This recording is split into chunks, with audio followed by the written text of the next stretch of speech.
Good morning, everyone, and welcome to another beautiful, fantastic Wednesday morning session with our lovely guest speaker, Resheka. We have, of course, also with us Marissa. My name is Michaela Thomas. I'm from the marketing department, and I'm going to be sort of facilitating or guiding the session online. And of course, Resheka is going to take us through our fantastic and most needed topic today. Time management is all. I'm sure all of you are aware it is April already, and the year is marching on. So I definitely need this talk. And I'm definitely going to be taking notes. But just a few house rules, guys, before we get started, before I hand over to Marissa to give us a bit of an intro. On the right-hand side of your screen, you will see we have a chat box. Please engage there. Give us a hello. Tell us what you're doing this morning. Anything interesting you'd like to share. Yes, we have some polls live as well. Those are there to interact with. And of course, we have our Ask a Question facility at the bottom of the screen. So if you guys, during the session, you think, oh, I want to ask Resheka this and I need to ask her this, pop it in the Ask a Question facility and we'll, of course, get back to that at the Q&A session. So without further ado, without taking up too much more time, I'm going to hand over to Marissa, who is our head of department for the School of Short-Term Insurance. Of course, we had last night, I'm just going to ramble a little bit. We had our graduation last night, and so there's a great energy and vibe at Milpark. We are very excited, and we are so looking forward to the year as it unfolds. So Marissa, with that energy and that sort of behind the scenes view, I hand over to you. Thank you so much, Michaela. Yes, it is again my great honor to be introducing Resheka to you guys this morning. Michaela introduced me very well, so thank you very much for that. So guys, if this is your first time joining us this morning, so we just realized a little bit with our students and going through the feedback and that we get from them, that we need to give our students more skills and more things to assist them in their studies. So our first session was then on motivation. I'm sure Michaela will post it in the chat box, the recording for you guys. So motivation and study skills. So please go have a look at that one as well. It was truly inspiring. I know I watched it twice. I think Michaela's on 3 or 4 times already. So that was really a phenomenal session. So guys, without further ado, I would like to introduce you to Resheka. She's beautiful, she's brilliant, she's an MBA alumni from Milpark, and she will take us through time management. Thank you, Resheka. Thank you. Good morning, everyone, and thank you, Michaela and Marissa. That was so special and awesome. Thank you, guys. Good morning and welcome again, everyone. So we have what can be called somewhat of a boring topic, time management, if you perceive it as such, but it is actually a very important aspect of our lives. So let's get stuck into it. So time management, as we know, nothing phases time, not even the many names that time has been called by. So often referred to as railway time in Europe, continental time in Britain, railroad time, military time in the US, and more commonly known as linear time by most of us. So you see, despite the polyonymous reference to time, it's unmovable and remains in its trajectory. Something that we all strive to remain in our trajectory. So I'm not sure if you feel that way, but it's something that I would very much like to remain focused on. That is my personal trajectory. We all agree to the 24-hour cycle. And in the cycle, we all share the same amount of time. But we have very different experiences within the cycle. You see, it is from these experiences that time is seen sequentially as a series of events that are leading to something. It has a beginning and it has an end. So although our experiences are different, the one thing that's common amongst us, whether we are aware of it or not, is that time runs our lives. That's unavoidable. And thus no surprise that time management is a concept that actually started out in philosophy. Ancient philosophers were obsessed with the idea of how to use time to make their lives more meaningful. Now, the fact that we are still asking that question today basically reflects that modern time management is philosophically empty. So most of the time we come across ways to manage times. They're about tips and tricks and about how to do things faster, how to be more productive, how to be more efficient. But what it seems to lack is less about meaning and about positive sustainability. Next slide, please, Michaela. So one way to live a more meaningful life, according to philosophers, is to once again reinfuse philosophy into time management. So in keeping with philosophy, here's the first question. How do you perceive time? Have you thought about how you perceive time? The simplest way to do this, let's do it together. The simplest way to do this is draw what time means to you, even if you have to draw it in your mind. Take a few seconds and just consider, what does that picture look like to you in your mind?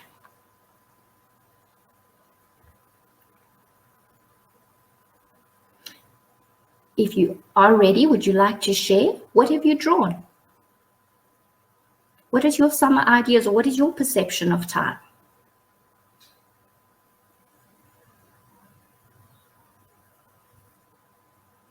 Okay, I see that, a circle, awesome. A lot of lines, okay, yeah, interesting. Clock. Thanks for sharing. So yeah, these are, if you've drawn a clock too short, okay, you need more time. It's quite a timeline. Awesome. Thanks, guys, for sharing. Something that never stands still, very much so, exactly. So basically, whether you drew a clock, whether you drew lines, or whether you drew the hour hand, and sorry, the minute and the hour hands, or whether you drew a calendar. Well, the point is not to have enough time to do this, because you are living in time. So sorry, I'm just commenting on the comments. If you're going to take a lot of time to think about how you perceive time, then that means you're unconsciously acting in time, but you don't know how you're doing it. And that's the whole point, of to become conscious of how you perceive time. But it's okay, because you see, all of these things in terms of how we draw time or how we perceive time is basically just representations of the passing of time. But is it actually time? And then the question then becomes, does time exist? What we do know is that time is a dimension, just like space and coordinates. So for example, when we're inviting someone to coffee or we're setting a meeting of any kind, what we would do is we would give the place to convene as well as the time. What we also know about time is that, some of you said, a line or an arrow. Time is like an arrow. It moves only in one direction, that is forward. So it goes without saying that time, if once time has passed, you can't retrieve it. Some even believe that time is life. But then I would ask or consider, if time continues after our death, is time life? Because time is infinite. So what we all know is time is valuable and a scarce resource. It would therefore make sense that we should value time and use it accordingly. To this end, nearly 2,500 years ago, Aristotle said that time is the most unknown of all unknown things. And that still stands true today.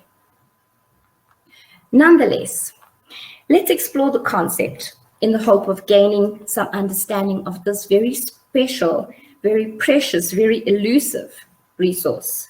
Next slide, please, Michaela.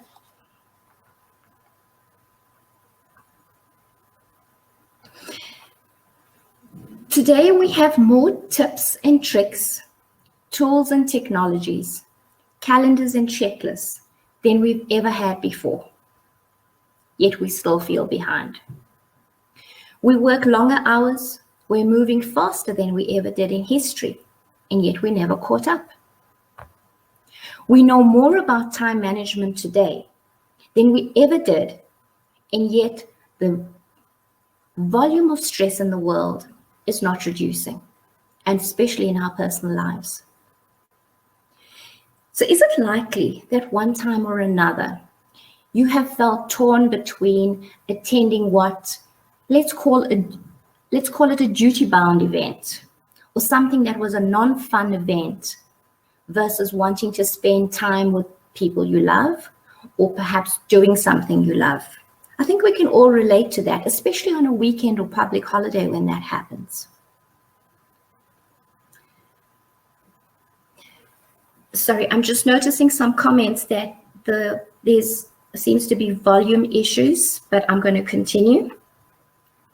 You see, the reasons of feeling guilt, fear, frustration, and basically anxieties, which are often born out of our perceptions and in some cases trauma, is what dictates how we use our time as much as anything that is in our calendar or to-do lists.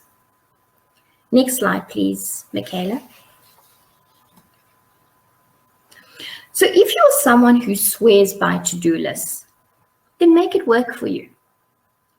Behavioral psychologist Dan Ariely talks about us having our talks about us being at our cognitive best for a 2-hour window period in the morning. Now, if this aligns to your most energetic time, then schedule to work on your to-do list first thing in the morning. Excuse me. You see, if you're working on someone else's most important task in that golden hour, or those golden 2 hours, you're actually squandering valuable time because you're not investing in yourself. To add, did you know that 41% of items on our to-do list never get done at all? So it seems like to-do list is the graveyard for important but not urgent tasks. So if your to-do list is not reducing and not constantly changing, consider what's on them and how long those items have been on your to-do list. And whilst you're at it, consider, is it possible that everything we have come to know about time management, about the tips and tricks, about the tools and technologies, about calendars and checklists, are all just logical and lacks the emotional component, and thus we feel constantly torn? Whilst we are considering, let's add, is there such a thing as time management? If it continues whether we like it or not, or whether we stop or not.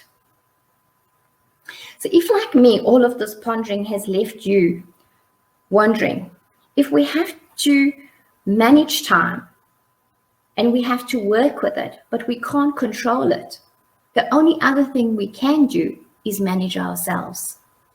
Next slide, please, Michaela. The history of time management theory began in the late 50s and 60s during the time of the Industrial Revolution. The early time management thought was actually one-dimensional. It was all based only on efficiency.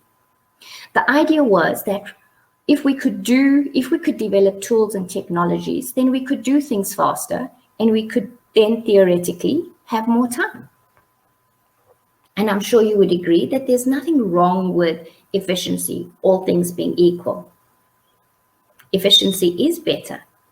Yet there's an unfortunate limitation to efficiency as a strategy for time management.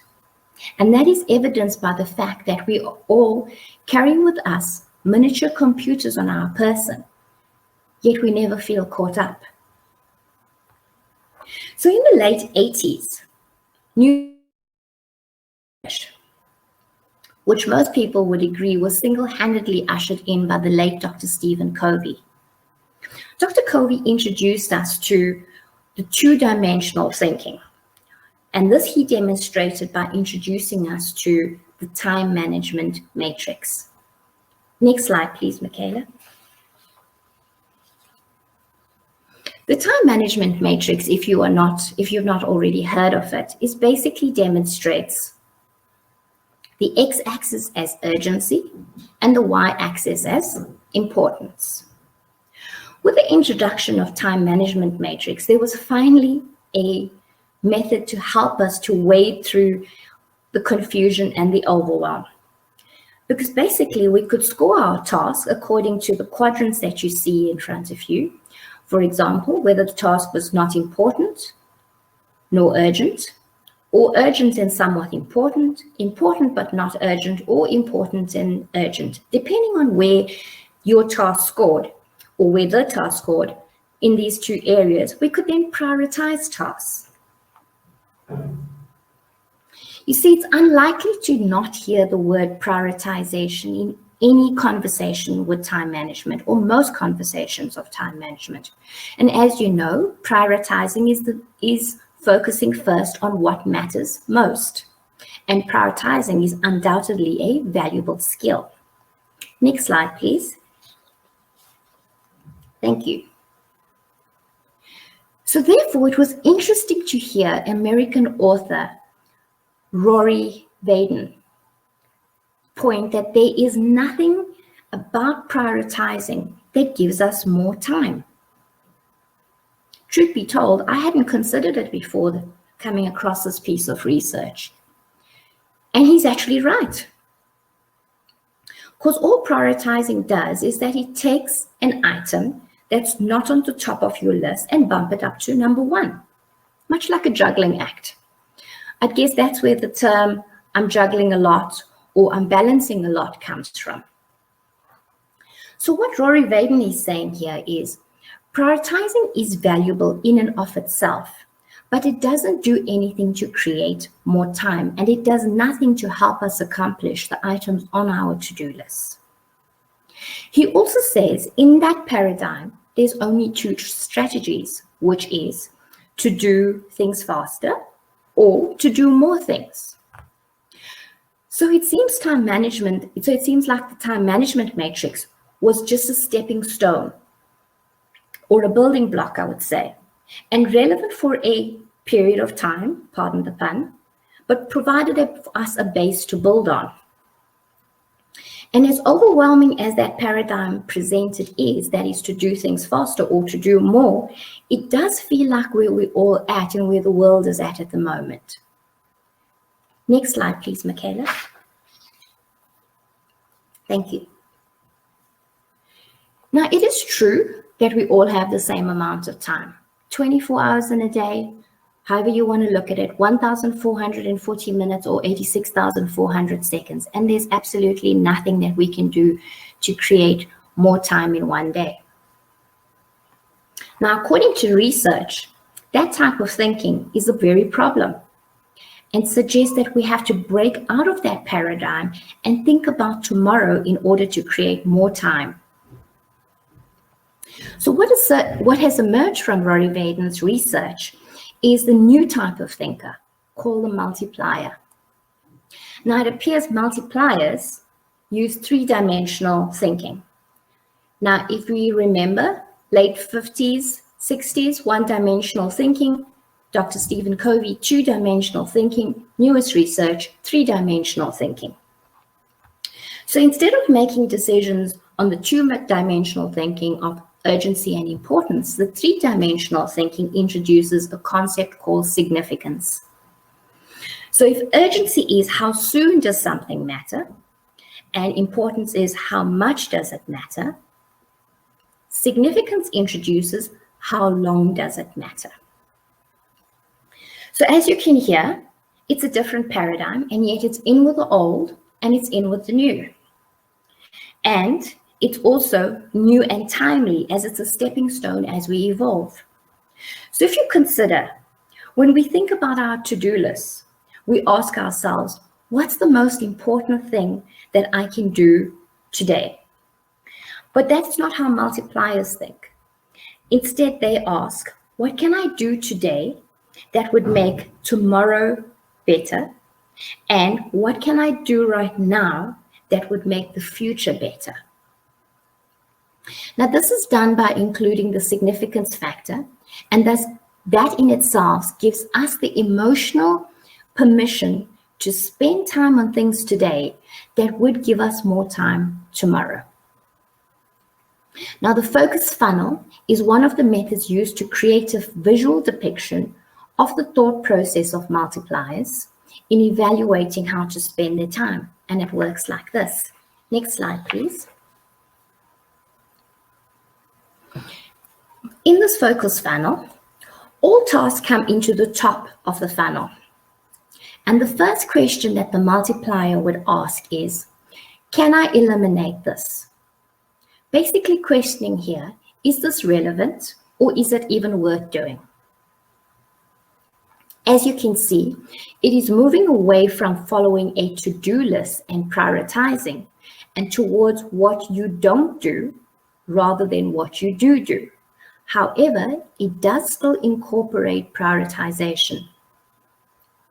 You see, this elimination process means that the task is not going to, if you're eliminating a task, basically that task is not going to give you the domino effect that you're looking for with your goals. Elimination also gives you the permission to ignore what's not important without the shame and the guilt of wanting to say no, but feeling like you have to say yes. So moving on, if the task cannot be eliminated, the next question to ask is, can the task be automated? And I would add, can it be simplified or automated? Is anything that a process can be created for today saves time tomorrow? And within a short period of time, there's return on the time invested. So basically, automation and simplification is to our time as compound interest is to our money. And still moving on, if it can't be simplified or automated, and then the next question is, can it be delegated? Can someone else be taught how to do this task? Now, if you ask the average person, if there are things that can be delegated to someone else, the answer is often a reluctant yes, and then followed by the reason as to why it can't be delegated. And the common excuse is because someone else can't do it better, as well as always better than I can. Now, whilst this may be true, if you think in longer terms and apply the significance factor, you will realize that they will be able to master the task in time, just like you did. They also allows you to give yourself permission of basically imperfection for a little while for a longer term goal. Now, in this step, there's another principle that comes into play here, which is the Pareto principle to be considered. Now, according to the Pareto principle, it states that if 80% of our results comes from where we put in 80% of our results come from 20% of our inputs or activity. So by focusing on a few tasks that get you big results, now that's priceless and on the trajectory of managing time, that's another reason for you to consider delegation. So if you can't eliminate, automate, or delegate a task, that task basically drops to the bottom of the funnel. And then at which point the question then becomes, must I do this task right now or can it wait for later? Now, if the task, next slide, please. Thank you. Now, if the task must be done right now, then give it the full focus and concentrate. The Pomodoro technique is basically a great tool for focusing. The Pomodoro technique was developed in the late 1980s by Francisco Cirillo. The technique basically uses a timer and breaks down work into intervals, traditionally 25 minutes in length, separated by short breaks. Now, each interval is known as a pomodoro, named after the Italian word for tomato, after the tomato-shaped kitchen timer that Cirillo used as a university student. The Pomodoro technique basically helps us to resist all of those self-interruptions and retrain our brain to focus. Any work involving high mental functions such as analysis or synthesis needs to be spaced out in order to allow our neural connections to solidify. And in the Pomodoro technique, it basically supports this. So each Pomodoro is dedicated to one task, and each break is a chance to rest and bring your attention back to what you should be doing and work on the specific task. Here's how it works. Next slide, please. So you will need, basically, to get started, you will need a timer or an alarm clock.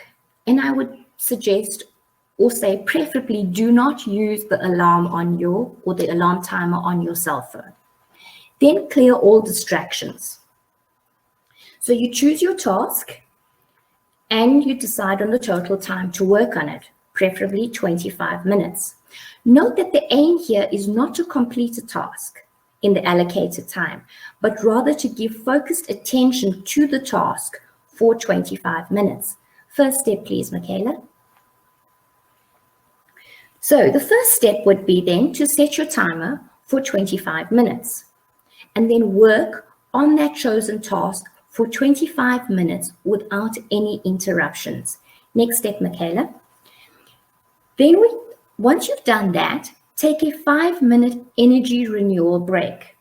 Now, I would suggest take your break away from where you are doing your task and completely disengage from the task during that 5 minutes, and also be committed to the 5 minutes in terms of relaxation. Next step, please. After the 5 minutes, then you start another Pomodoro or another cycle by setting your timer for another 25 minutes. Now in this, you could be continuing with the same task, or you could be focusing on a new task, but be focused in this time. Next step, please. Basically, you would repeat the cycle. So you would take a 5-minute break again for energy renewal and again disengage. And basically you would continue the cycle. Next step, please. You would continue the cycle for 4 times or for 4 Pomodoros, after which time you would take a longer break of 20 to 30 minutes. The reason being, you see, productivity is about energy and focus and not time. The sprint and rest method, as demonstrated in the Pomodoro, is extremely effective in that it allows dedicated focus. It allows us to train ourselves to focus and how to relax, how to regroup, and to give dedicated focus again. Next slide, please, Michaela. So, if you ask the question, can this task wait for later? And the answer is yes. Then this is what is referred to procrastinate on purpose. Now, this is different from procrastination. You see, to overcome procrastination, we have to supersede our future selves. We need to think about how we need to be honest and think about how we do things to sabotage or self-sabotage. For example, put your alarm clock away from your bedside table so that you are not inclined to hit snooze, but forced to get up and move, to switch off the alarm and therefore allow your body to retrain itself to move when you hear the alarm clock. Also, prepare for tasks ahead of time. So in that way, you don't convince yourself that you are preparing, but rather you show up prepared. Getting back to procrastinate on purpose. Basically, that task pops back. Sorry, next slide, please, Michaela. Basically, so if we go back to procrastinate on purpose, basically that task pops back onto the top back into the funnel, onto the top, and enters a holding pattern here in this funnel, where it will cycle through the exact same questions as you did in your original cycle of whether it can be eliminated, can it be automated or simplified, can it be delegated, or can it wait till later? And the answer is yes, it can wait till later. So it pops back onto the top and it holds a holding pattern. Now, what will happen here is once you go through the same questions, and if the task keeps popping back into the top of the funnel, what you will notice is that this task will eventually be eliminated by you. You will eventually have the courage to eliminate this task, or you will find a way to simplify it or automate it. Next slide, please. Thanks, Michaela. I don't have time is the biggest lie in the history of mankind. You know who didn't have time? The generations up to the early 1900s. Electricity, stoves, washing machines, refrigerations, coffee machines, automated transportation, fast food outlets, computers, etc., the like. Basically, all these conveniences collectively average under 100 years old. So if you look at how we manage our lives and how our lives are supported by all of these inventions, you would assume that given all of these inventions, we would have more time. However, we still complain that we don't have time. Have you thought about how is it possible that our lives are simplified and yet the majority of us don't have time? One answer is that we have more freedom. We have more freedom to choose our time options. Look at how we run our lives. We can shop 24 hours a day, 7 days a week, any day of the year. We can watch our favorite shows anytime. We have entertainment at our fingertips. We have companies now that are offering flexible hours. We can travel to another continent in a couple of hours. Women can even delay pregnancy by choosing to freeze their eggs. So you see, not only do we have time, we also have more flexibility and freedom to use our time as we please. Despite knowing and experiencing this, we still feel we don't have time. And one reason could be that we trick ourselves into thinking that we are not free. Because being free comes with consequences. Being free means that we have to make a choice and live with those consequences of that choice. That means whatever we do with our time is on us. That creates a scary thought. And although it's a scary thought, it is what we use to procrastinate. It is this very scary thought that we use to procrastinate because we don't want to deal with the consequences of making a wrong choice or missing out. That's the other fear. We all carry a big missing out fear. So saying we don't have time is an excuse. It's just basically saying it's a way of reassuring reality. We do have time, and we have to manage that time consciously because we don't have a lot of time. So there has to be conscious decisions, which include sacrifices. We can either make excuses or sacrifices, but only one of them will allow us to live meaningfully. We live in an era of unprecedented flexibility, where we can do basically anything we choose. And how we do these things more meaningfully will decide how we give time back to ourselves. You see, time management is not just about us, it's about all of us as a society. The way we manage our time has huge consequences for our future and the future of the world. What do people say when you ask them why they didn't attend an important event? I didn't have time. What is a common reason as to why people don't read? They don't have time is the most common answer. If you ask people why they don't relax, why they don't volunteer more, why don't they follow their dreams, why don't they take in museum and arts more? Apart from resources, if resources are available, the most common answer is, I don't have time. Now, this wouldn't be the case if we considered time the way philosophers did. And we start by following a simple technique. For example, if a task can be done in less than 5 minutes, do it immediately.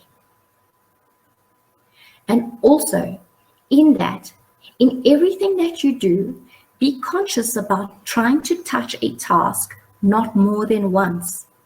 Immediately, you will start becoming mindful, living meaningfully, and giving back time to yourself. Next slide, please.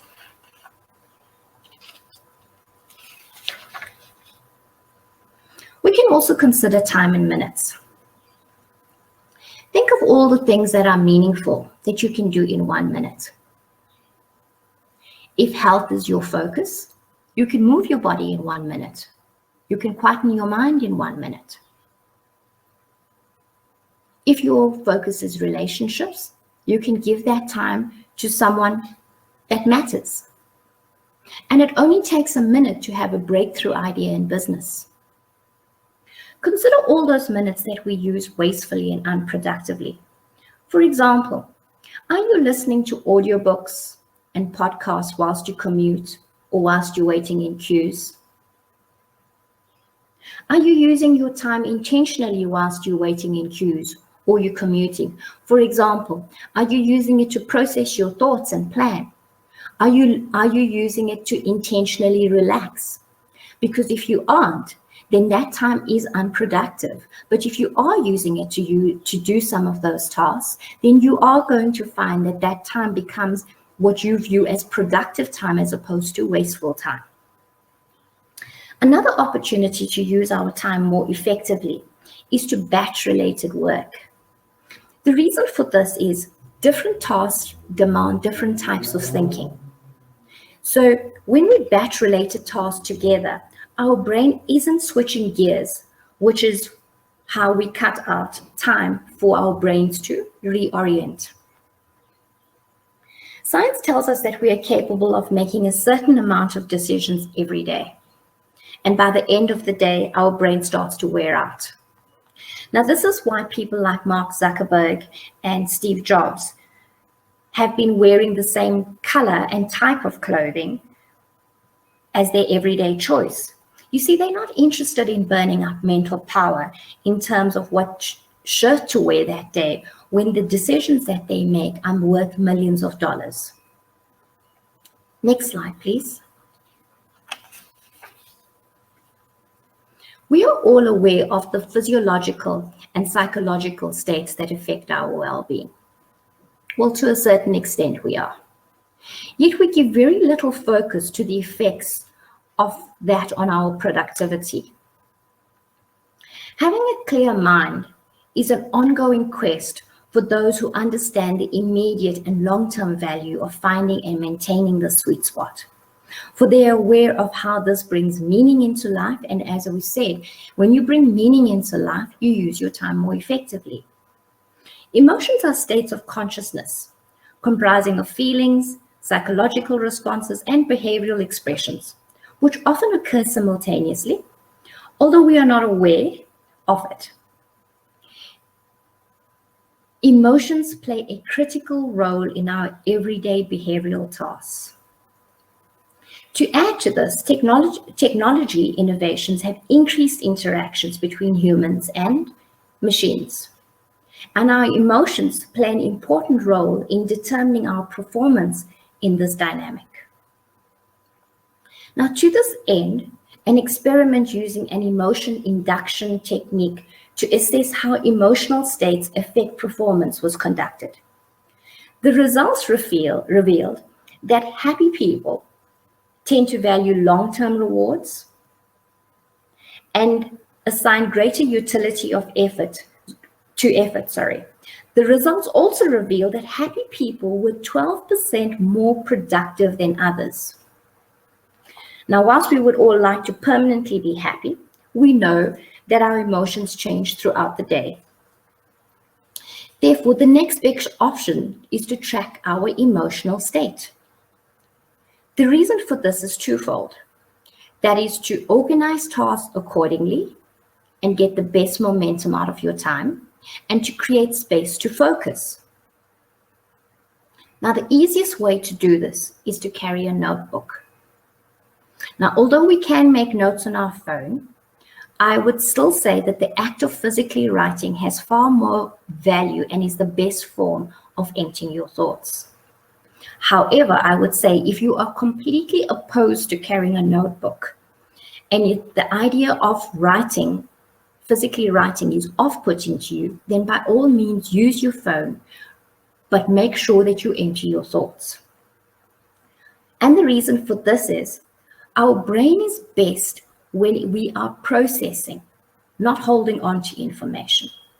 So try putting down your thoughts, your ideas, your wisdoms, your journaling, your notes from your lectures, your studying, your meetings, and especially your ruminating thoughts. You see, and then we'll see how many amazing ideas you have and how much you are holding on to.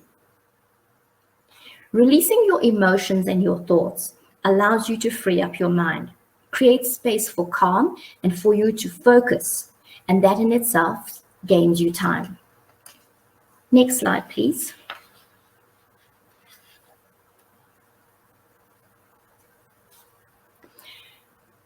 Consider how many emotions you go through in the day, and then consider how many meetings you are attending and how long these meetings are scheduled for. If you're attending meetings that anything other than a brainstorming meeting, a one-on-one, or a strategy meeting that is longer than an hour, then the point of that meeting is most probably lost. And if you don't know why you're in that meeting, if you don't know what value you're contributing, and if you don't know what value you're taking from that meeting, question why you are there. Basically, say no to everything that does not support your immediate goals. If you know your values and you are clear on your goals, there would be no time for anything else that is outside of your goals. And if you like to be liked, and you're concerned about being unpopular or disliked, in other words, you have the disease to please, consider that every time you are saying yes to something that does not align to yourself, you are saying no to everything that aligns to yourself. And it is in this way that you lose time. Here's a simple way of doing that. Become aware of how we react like Pavlov's dog. Become aware of how everything outside pulls on us. And the big ticket items in our everyday world are social media apps and emails. Consider how this gets in the way of how we use our time. Now, to manage this, an easy way is to shut off your notifications and consider making time, deliberate time, with intention to focus on this only when you feel ready and you choose to do this. Now, the basic point here is to do what works for you. To manage this immediately, the immediate response, as I've said, is just switch off the notifications and thus be more aware of how you use your time. But what if I told you that whilst that is a great idea and definitely works and there's value in that it is probably not going to be sustainable? Well, for most people anyway. The reason being that it does not address the behavior. To address the behavior is where real shifts come and where changes come in ourselves. And that basically gives us back our power to direct our lives consciously. And again, as I said, the point is to do what works for you, but be intentional about it. Now, in these last few examples that I gave about meetings, how much of time is spent in meetings and how we're very much like Pavlov's dog in many ways in our life. These examples are all time wasters that I shared. And it's also something that we all do, which is unconscious. and basically falls in the category of what we call habit. In the case of emails and social media notifications, we can then become aware of how we are sucked into consumption and compliance.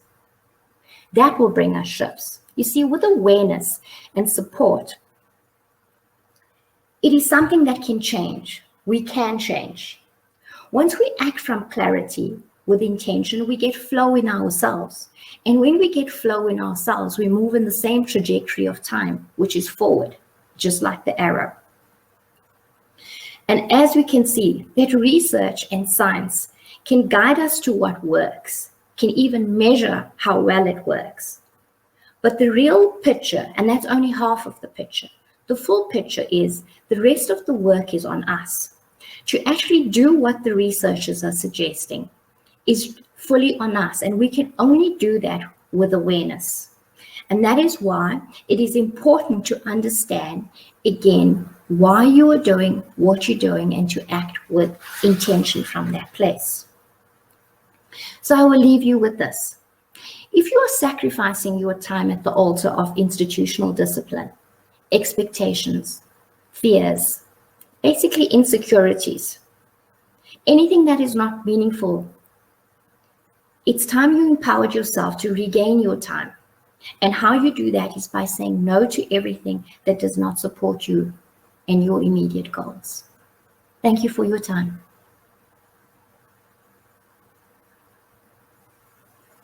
Thank you so much, Resheka. That was amazing. I'm sure our audience would agree with me. I really have learned a lot during the session, and I'm going to touch on a few points as I did last time, but I'm quickly going to bring Marissa back as well, so she can also give her feedback. But for the moment, I just want to say that one of the most important things I took was touch a task once. So I'm someone who tends to take something and then work on a little bit, and then take something else and work on a little bit, and then eventually I'm filled with little bits of everything, but nothing complete or whole. And I think for me, that is something I will take through. So touch a task once and then move on, which is very important. Hello, Marissa. So guys, just a reminder, if you have any questions, please pop them in the Ask a Question facility. I know there was quite a few comments today about audio and delay. We do apologize for that, but if you guys do want to review, it is recorded, and you should be able to hear our speaker. Of course, Debbie says, I started saying no, and then I was labeled as the office witch. I do not have a problem with that, as I have time to deal with the important stuff, dealing with the nitty-gritty stuff to keep everyone happy. I agree, Debbie. Yes. Definitely, be selfish with your time. That's that's incredible. I love that. It's wonderful comments coming through. Fantastic. Wow, what a skillful presenter. We agree, Tulani, we agree. We really, really appreciate her time today and sharing it with us and sharing some great insights. I loved the Pomodoro method. Every time you said Pomodoro, I was imagining the tomato timer. So I swear I'm never going to be able to look at tomatoes the same way, but in a good way. And I really look forward to implementing those buckets of time in the day when I'm not doing everything else, including meetings and of course webinars. But of course it is a great way to think about using your time well and effectively, and still giving your brain the space to just breathe and let go of those thoughts, which again, because we are obviously I'm still working from home, as everyone can see, so it's like I'm constantly connected to the space, to the screen. When you get up and you actually stretch and you take a moment to have a cup of tea, it really, like, you sort of sit there and go, wow, that was a mini vacation. I have blessed. Exactly. So, great. Marissa, I see there's more comments coming through. Is there any questions or comments you have for our lovely speaker? I just want to actually just quickly respond to Debbie and say, Debbie, rather the office witch than being the office burnout. That's definitely. That is incredible. Yeah. Debbie says, I'm going to expect my tomatoes to tick. If you find tomato, it depends on where you get them. If they start ticking, you should be worried. I am going out. I'm going to make it my life's goal to find a tomato timer now. They will sell out after the session. We're gonna create a craze. This is very helpful. Would love a copy. So guys, as I've said before, the session is recorded. Come back to this very same link. It will be here for review. We will be posting it on our social channels as well. We did post it on, I think, the last one on Instagram. So go back and check. It's on our Instagram team. I know we said keep the socials to a minimum, but that's where we will be putting it. And yes, I do just want to encourage everyone, if you have any questions specifically for her, to just pop them in the But I'm Tanya loving says the comments, guys. have the timers.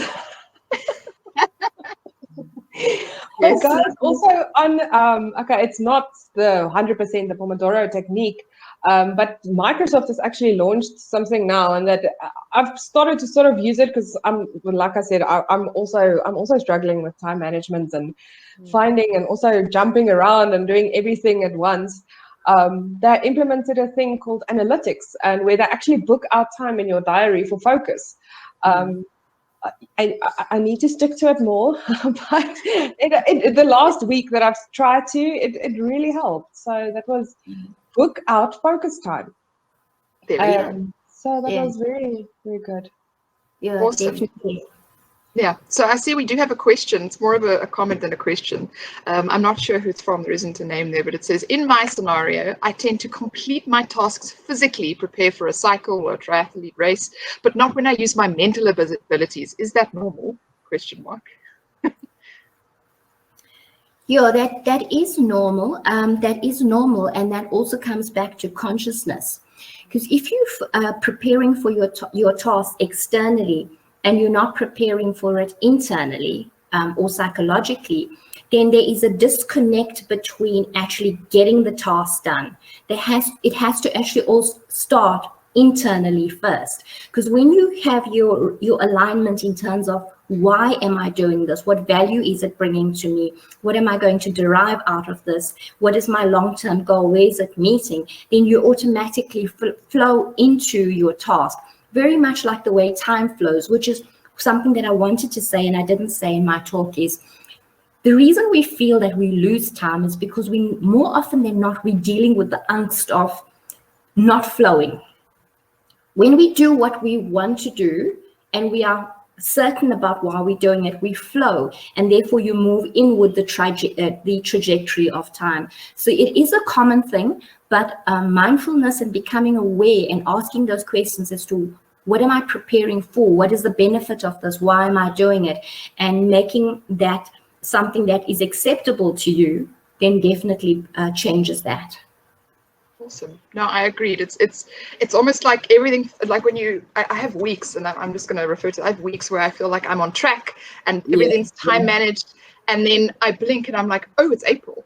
You know, it's one of those moments where if you're not connected, as you say, not only like physically I'm going through the steps of completing these tasks, but mentally I'm going, okay, checkbox, it's there, and I have that in my head. Then it's like I have to, it's a conscious decision to manage your time that is so important. Exactly, and emptying out your thoughts, that is very important, especially just even if it's like saying that, you know, I've got all of these things to do and oh my goodness, it's now April.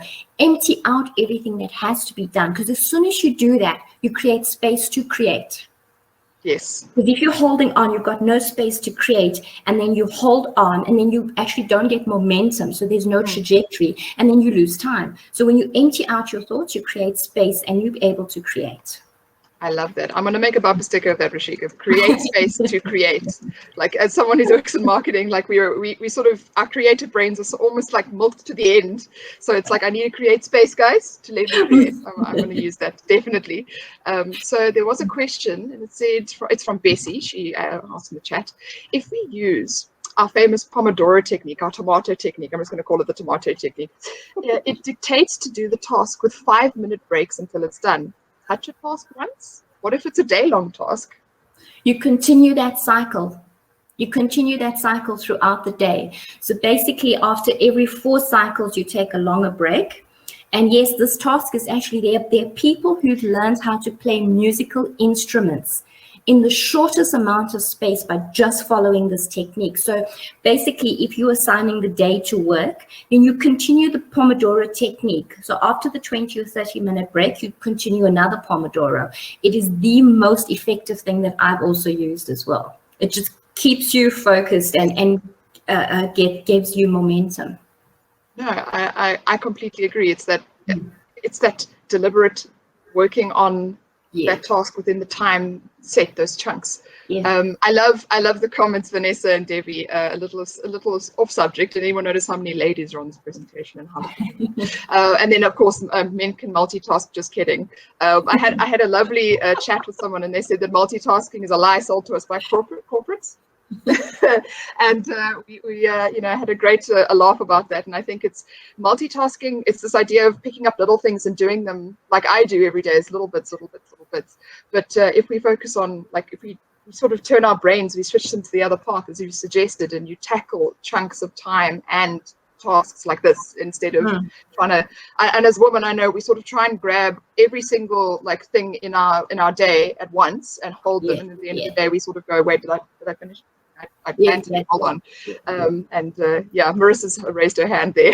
Yeah, no, I'm just thinking of how I'm going to implement this practically. And for me, if you take this, everything that was said now, and you create 4 Pomodoro cycles for you in a day, that's your 8 hours of work. So go and say, this 25 I am going to only spend on this, and this 25, 125 or one cycle might be emails. That's but right. Your emails will then get your full focus, or I'm going to set up an exam, or I am going to mark, or my world. Yeah. But yeah, so that's just how I'm thinking. I'm going to split it out over my 8 hours of work and implement it like that. Yeah. There you go. Yeah. That's fantastic.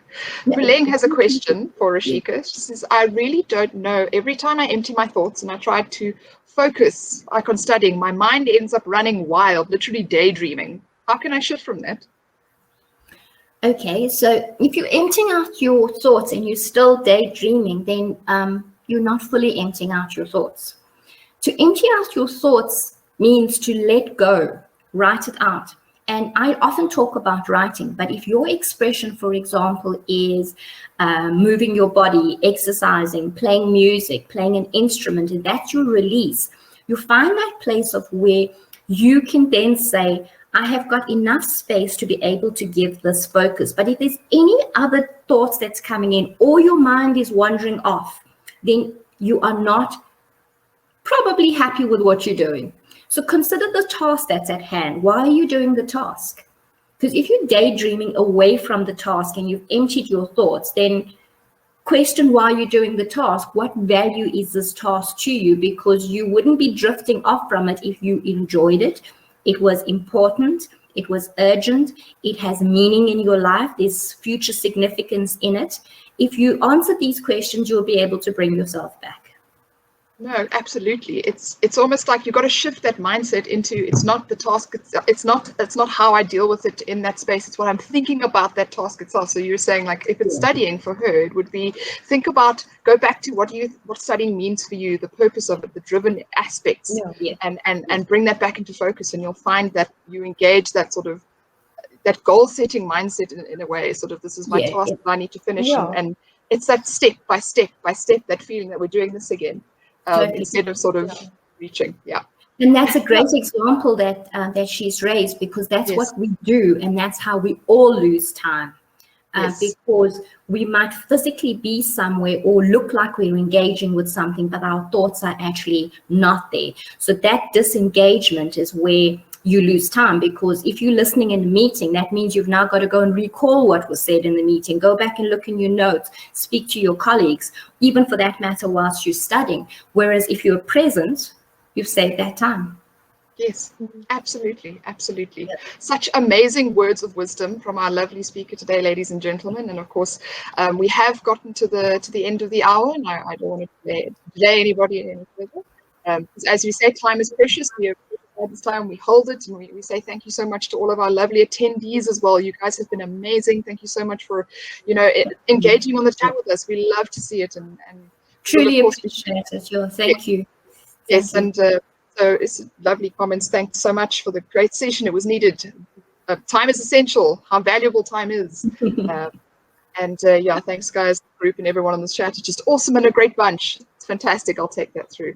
Bessie has another. Okay, so Bessie, we'll go through the last question from you, and then we'll wrap up. So Bessie says, another question, reality check. I do my chosen task. Manager comes, asks me to do something else as a matter of urgency, and then another urgent task comes up.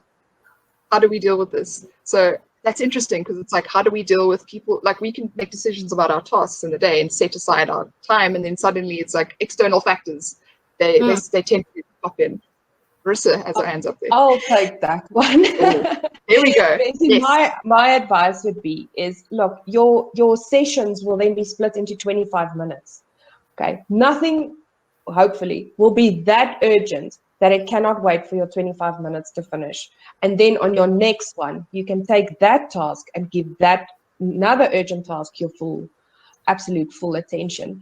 And if I can, I just want to address this whole daydreaming and studying thing and just give something that's worked for me.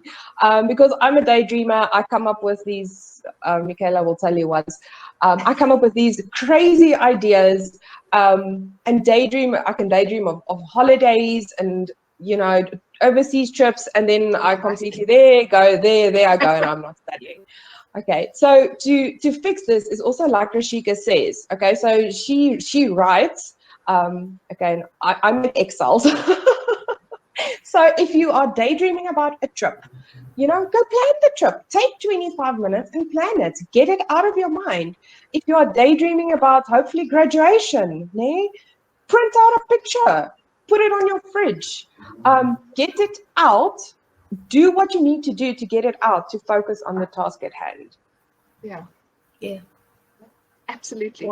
Fantastic. Thank you so much, Marissa. Okay, so guys, we have come to the end of our session, unfortunately, but of course, we will be holding some more hopefully in the future, and we will have another lovely discussion and chat. I think this has been the highlight of my week. I mean, apart from our amazing graduations last night, of course, Marissa, at the School of Financial Planning and Insurance. But guys, keep an eye out on our socials. Go and look, take a look and comment there. We really do appreciate your time spent with us, and we hope that you have a fantastic time managed day and week further, and we hope that you use these skills as you sort of unpack your week and to take time now for yourself to start assessing and going, right, now I'm going to put this into practice. If you guys do need to refer back to the recording, there were questions about, is it recorded, are there slides, can I get them emailed to me? Not to worry, guys, it's all here. I promise. Come back to the same link. You can pause the video, you can skip parts, you can go back to the questions, you can come back to the chat, so it's all available here for you. Thanks so much again to Resheka for your amazing wisdom and sharing with us. We really do appreciate that. And thank you so much, Marissa, representing from the School of Financial Planning and Insurance. And we really appreciate you coming with us and sharing a few thoughts. And guys, yes, so from me, I'm going to say thanks so much. And I'm going to wave to say goodbye again, as I do at every session. So I'm going to say goodbye, and I hope you have a fantastic day. Thank you, everyone. Thank you. Bye. Thank you. Yes.